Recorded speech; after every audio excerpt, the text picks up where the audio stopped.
formidable. C'était une semaine stressante, pardon. Les gens, il y a Kigali, l'ambassade rwandaise, évidemment, et les lobbies du FPR qui voulaient m'empêcher de parler. Mais leurs efforts, ils n'ont pas réussi. Alors voilà, je suis là.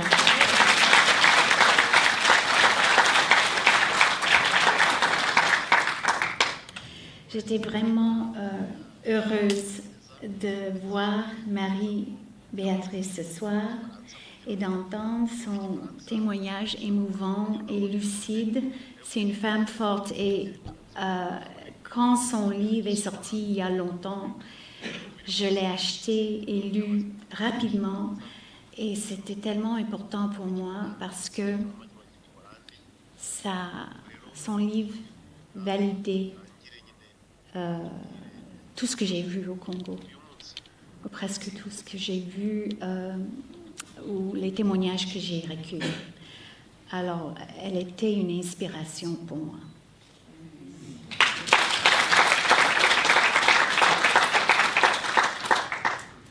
Bon, ce soir, je vais parler de mes méthodes d'enquête journalistique, parce que la majorité d'entre vous, peut-être vous connaissez déjà ce que j'ai écrit dans le livre, l'enquête, mais moi je voulais parler des méthodes d'enquête et la qualification des actes de violence du FPR. Mais d'abord, je voulais parler des preuves qu'on connaît ou que la communauté internationale connaissait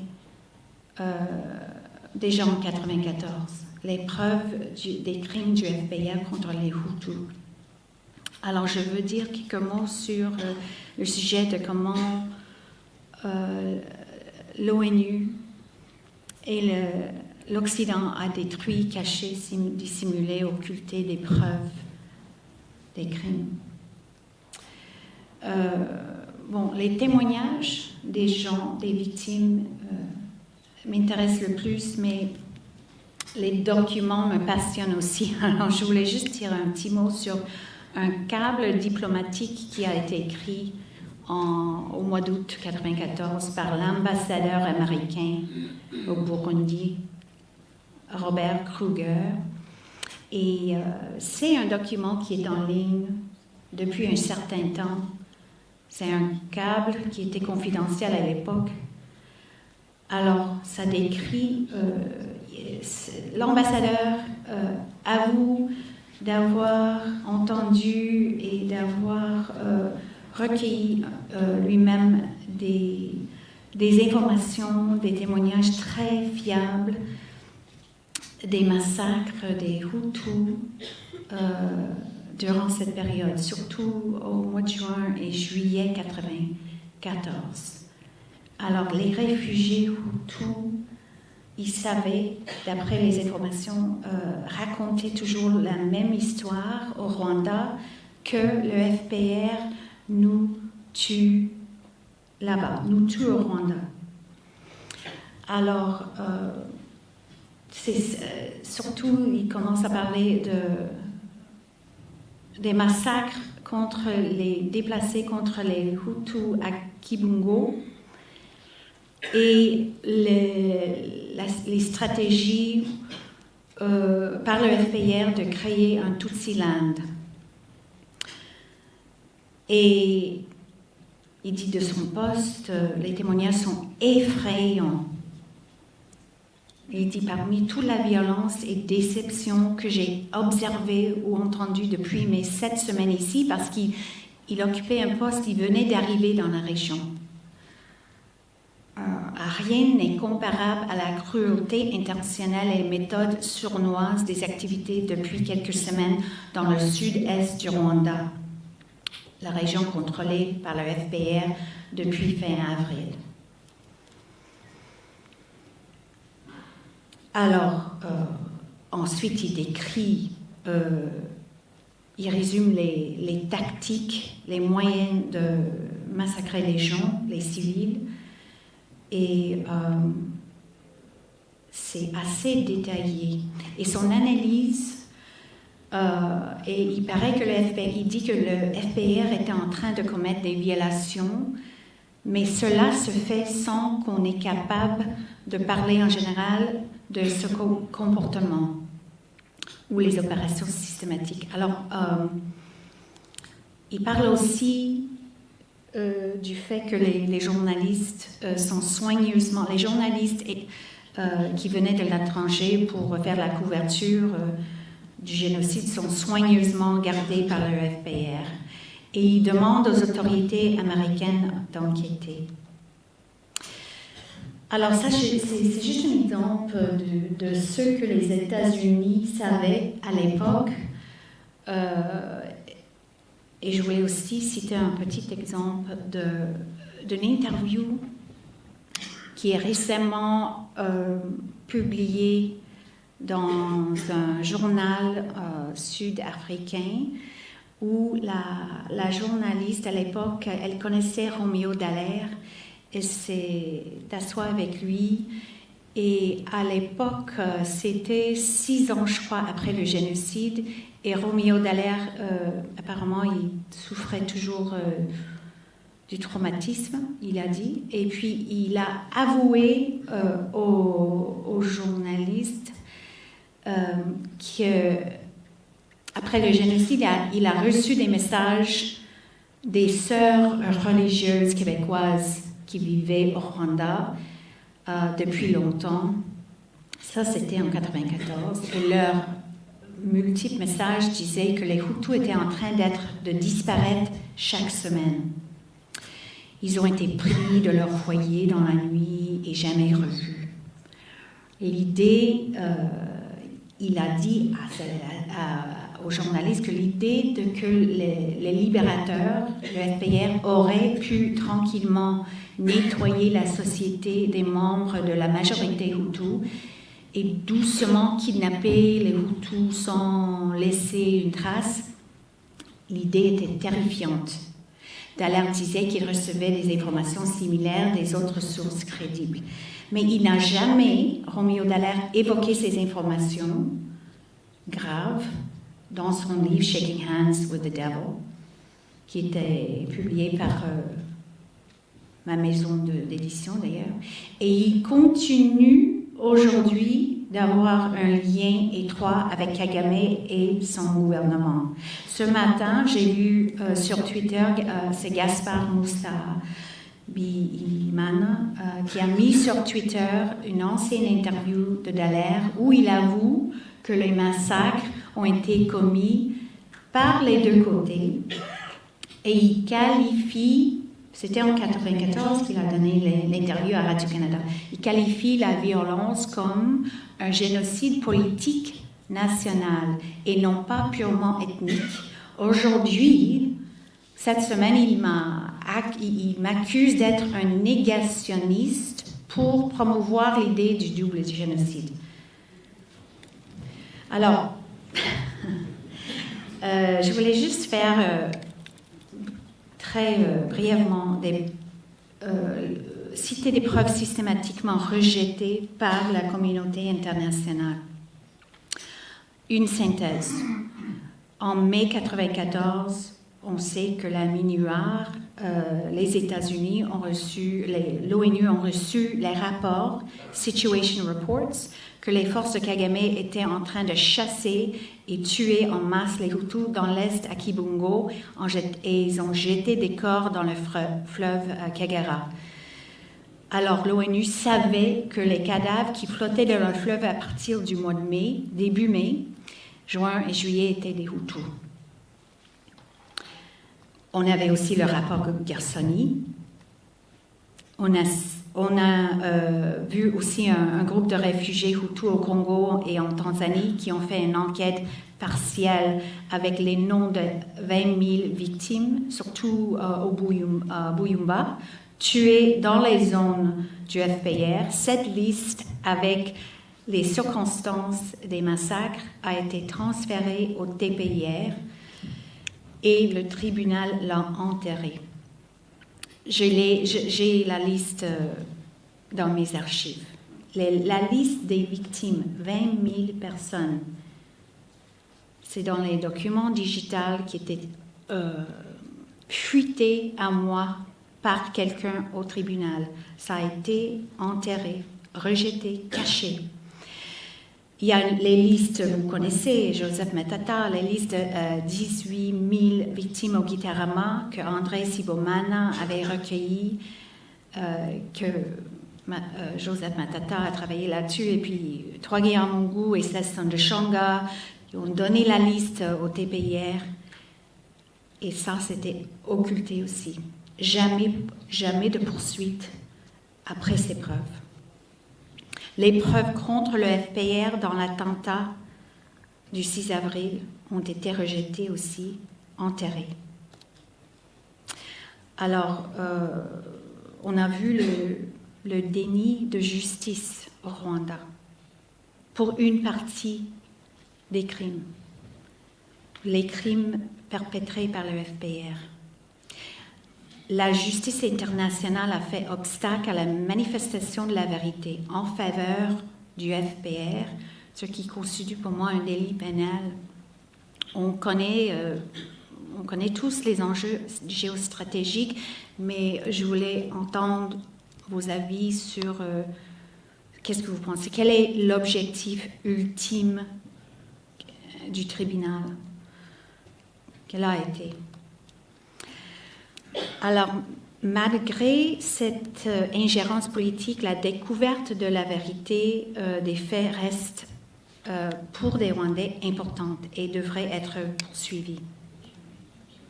Alors, moi, je vais parler très vite de mes méthodes de travail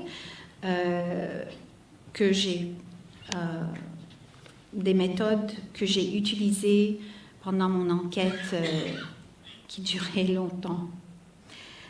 Alors, j'ai commencé ce travail parce que j'avais besoin de comprendre ce qui s'est passé. J'avais une curiosité et un devoir, je me sentais un devoir éthique.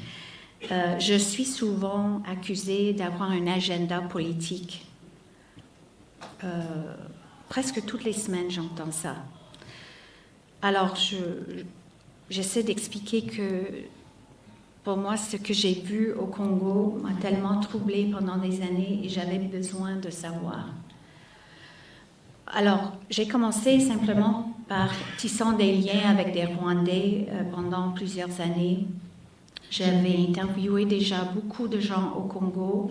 J'avais même réussi à trouver des Rwandais congolais en Afrique de l'Ouest quand j'ai vécu dans cette région, fin des années 90. Et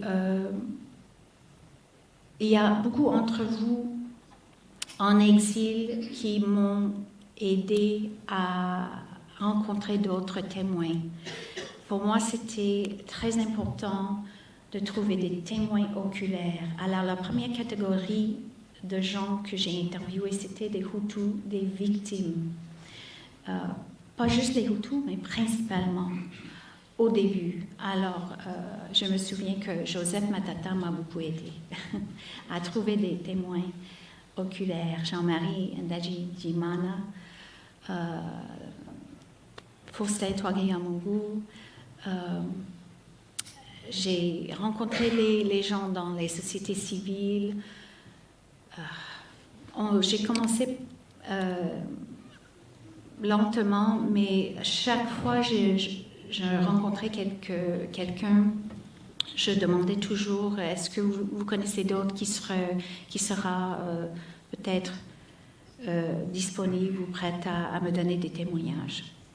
Alors, c'était vraiment un grand défi pour moi parce que les Rwandais, vous savez, vous êtes un peuple prudent, réservé. Il y a des raisons pour cela.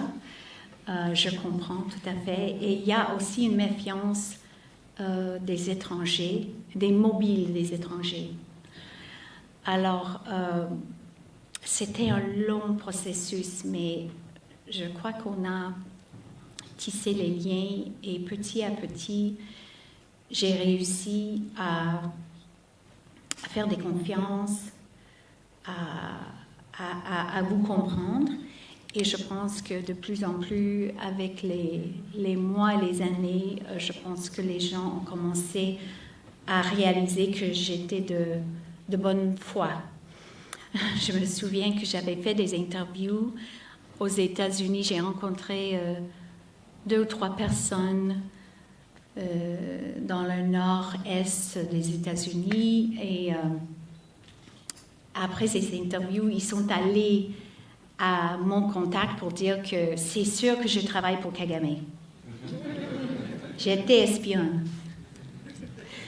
Alors, bon, c'était une réaction, c'était particulier, mais ça, c'est juste pour vous donner une idée du climat de méfiance. Alors,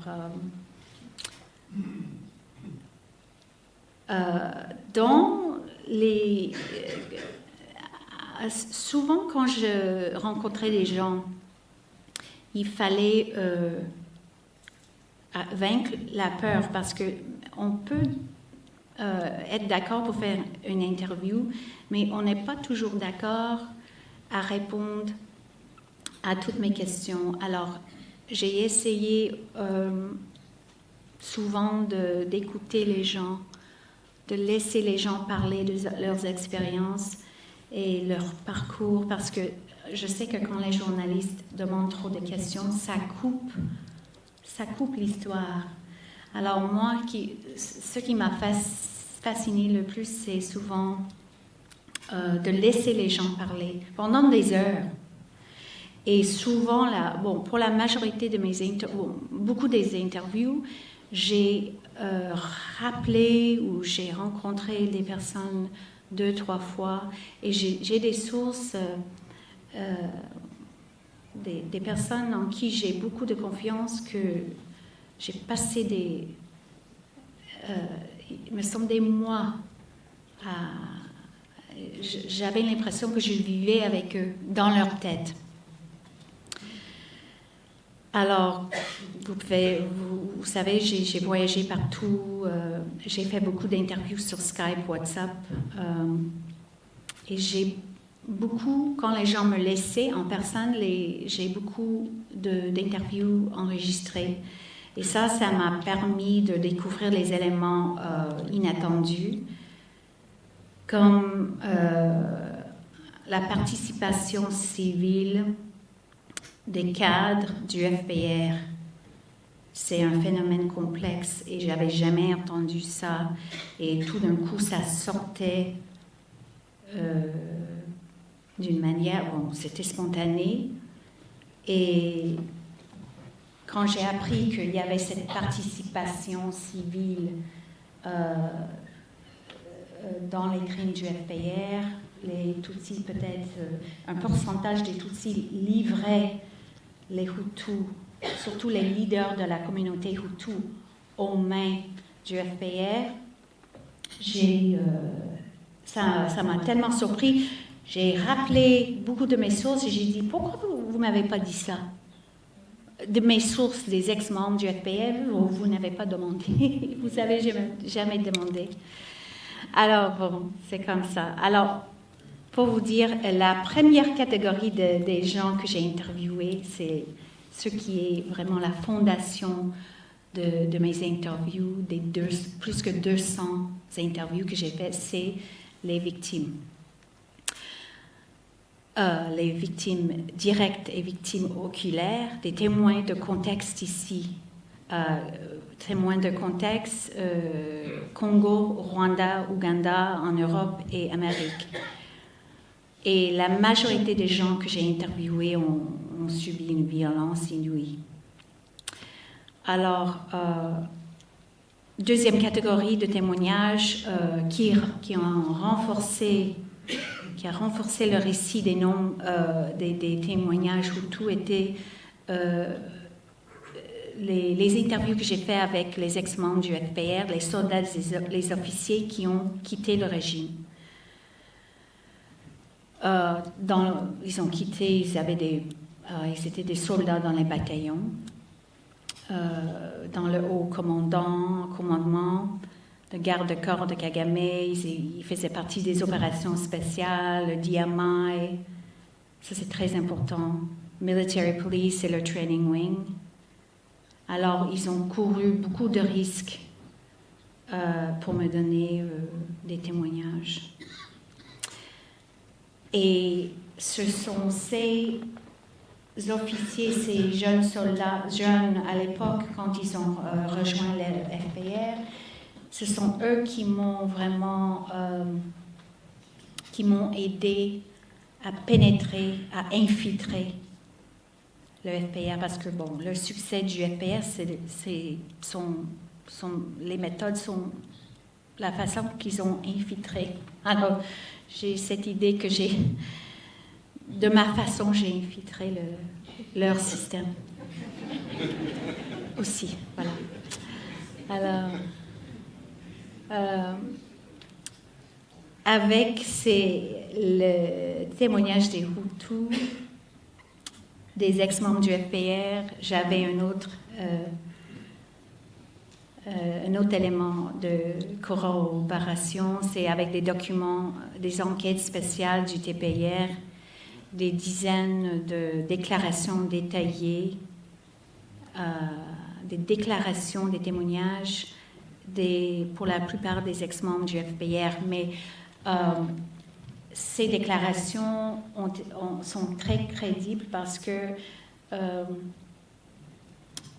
les enquêteurs jugeaient que ça valait quelque chose et ils ont fait un rapport sommaire à partir de ces déclarations.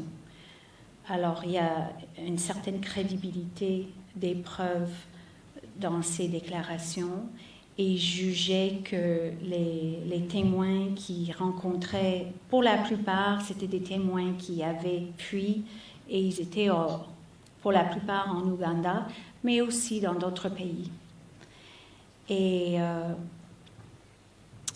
c'est très important d'avoir ces documents et ça corrobore les récits des Hutus qui ont perdu leur famille au Rwanda, avant, durant et après le génocide. Et alors, ces trois catégories de preuves ce sont des éléments solides, des preuves solides et convaincantes. Et je mentionne le rapport Gersony aussi, mais je vois les preuves ou les éléments, les informations comme un cercle concentrique. Alors quand je pense au journalisme, les méthodes de journalisme d'enquête, je vois le processus comme un cercle. Cercles concentriques, ce sont des cercles qui ont un centre au milieu, en commun. Alors, vous avez des rapports des droits de l'homme et puis des témoins de contexte qui sont plus loin sur les bords. Et puis ensuite, les sources directes et oculaires des victimes et les témoignages des ex-militaires qui ont vu ou qui ont participé dans ces crimes, ce sont vraiment au milieu. C'est une façon de renforcer les éléments. Le centre du cercle, le bullseye de l'enquête, c'est... j'ai enquêté sur plusieurs crimes pour lesquels j'ai les sources directes, les témoins directs, les ex-militaires du FPR qui témoignent sur le même crime, et ces crimes sont cités dans les documents du TPR. Alors vraiment, ces trois éléments fait une preuve très solide et intéressante. Et pour moi, ça a été tellement intéressant et ça m'a passionnée et ça m'a donné de l'histoire parce que vous savez que vos histoires se réunissent et il y a cette vérité historique.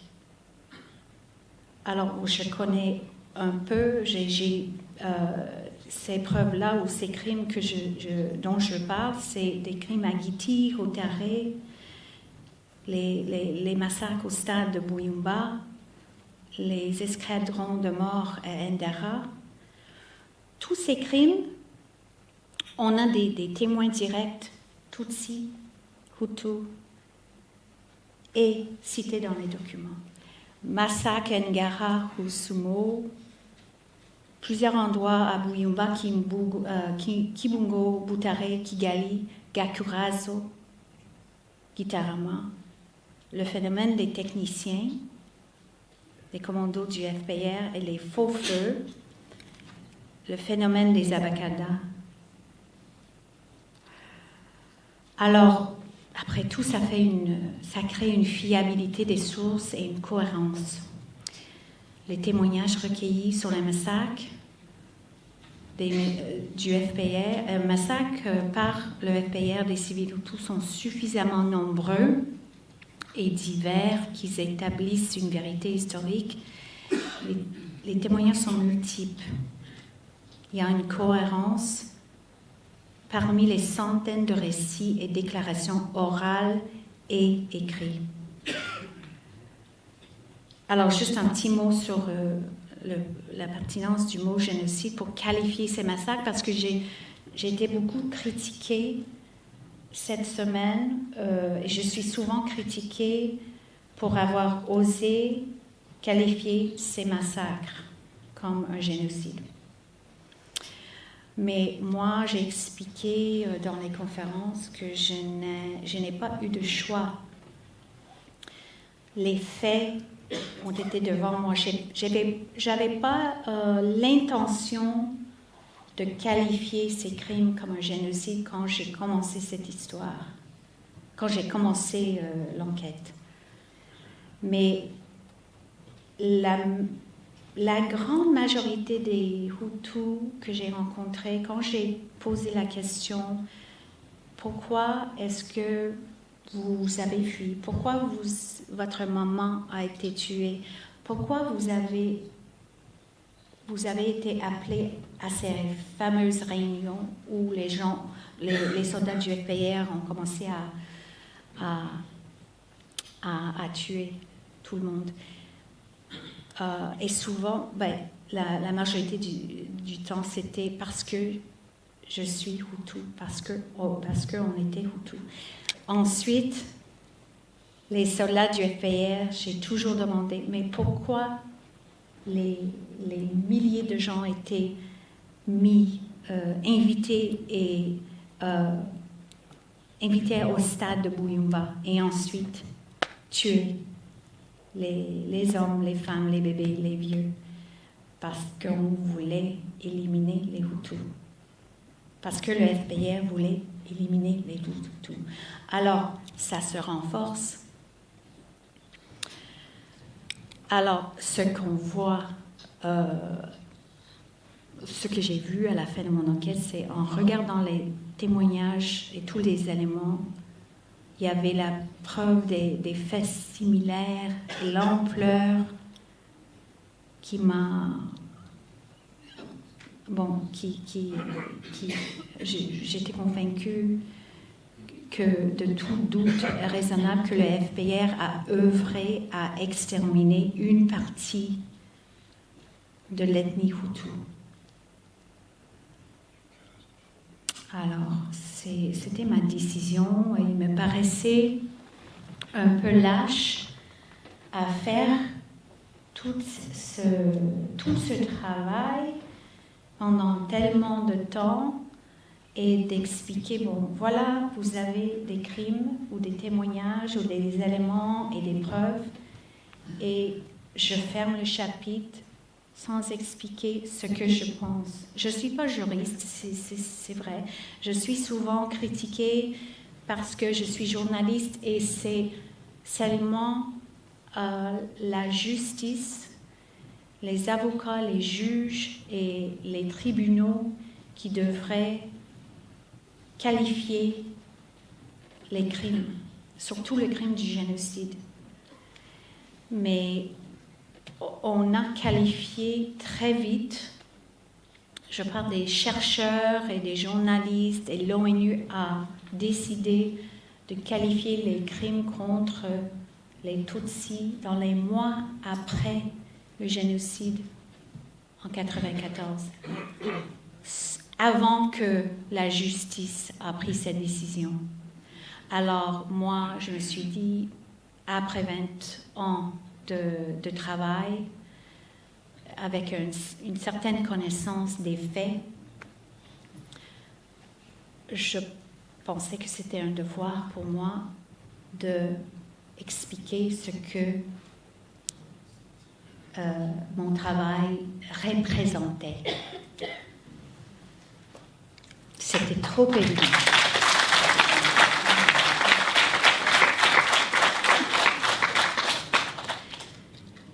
Je pense qu'on a un devoir de la manifestation de la vérité et ce devoir doit continuer malgré les ingérences politiques internationales, malgré le déni de justice par les tribunaux, parce que c'est la reconnaissance des souffrances, la reconnaissance que ces crimes ont été commis par les deux côtés.